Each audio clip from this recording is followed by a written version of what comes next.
ஆன்மீக நண்பர்கள் அனைவருக்கும் அன்பு கலந்த வணக்கங்கள். இன்றைக்கு நாங்கள் ஆன்மீகம் சம்பந்தமான பதிவில் வெள்ளை யானை மீது காட்சி தந்த வேலவன். பொதுவாக முருகப்பெருமான மயில் வாகனத்திலேயோ அல்லது நீல மயில் மீது அமர்ந்த கோலத்திலேயோ தரிசித்து பழகிய நமக்கு வெள்ளை யானை மீது அமர்ந்து அருள் பாலிக்கும் காட்சி மிகவும் அபூர்வமான ஒன்று. இந்த அதிசய காட்சிக்கு பின்னால் ஒரு அழகான தல வரலாறு புராண சுவாரஸ்யமும் ஒளிந்திருக்கிறது. என்னென்னு சொல்லி பார்த்தீங்கன்னா, திருப்பரங்குன்றத்தில் முருகப்பெருமான் தெய்வானை திருக்கல்யாணம் கோலாகலமாக நடைபெற்றது.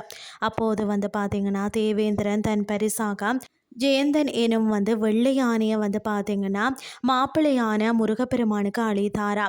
அதாவது புதுமண தம்பதிகளான முருகனும் தெய்வானையும் அந்த வெள்ளை யானை மீது அமர்ந்து உலா வந்த காட்சியை கண்டு விண்ணுலகமே வியந்தது. இந்த காட்சியை கேள்விப்பட்ட மகாவிஷ்ணு தானும் அந்த அற்புத கோலத்தை கண்ணார கண்டு கழிக்க வேண்டும் என விரும்பினாராம். தன் மாமனின் ஆசையை நிறைவேற்ற மனமிறங்கிய முருகப்பெருமான் காஞ்சிபுரம் மாவட்டம் திருமாகரலில் உள்ள அருள்மிகு திருமாகரலீஸ்வரர் திருக்கோயிலில் வெள்ளை யானை மீது தெய்வானையுடன் அமர்ந்த மகாவிஷ்ணுவிற்கு திவ்ய தரிசனம் தந்தருளினார். அருள்மிகு திருமாகரலீஸ்வரர் திருக்கோயில் பார்த்தீங்கன்னா திருமாகரல் காஞ்சிபுரம் தமிழ்நாட்டில் அமைந்திருக்கிறது.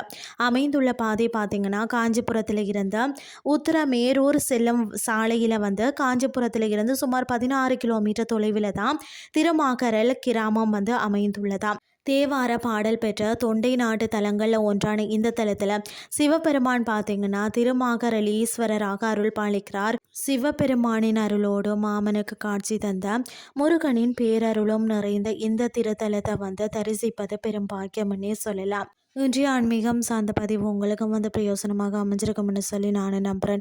இதே மாதிரி மற்றும் ஒரு ஆன்மீகம் சார்ந்த பதிவோடு உங்களை சந்திக்கிறேன். நன்றி.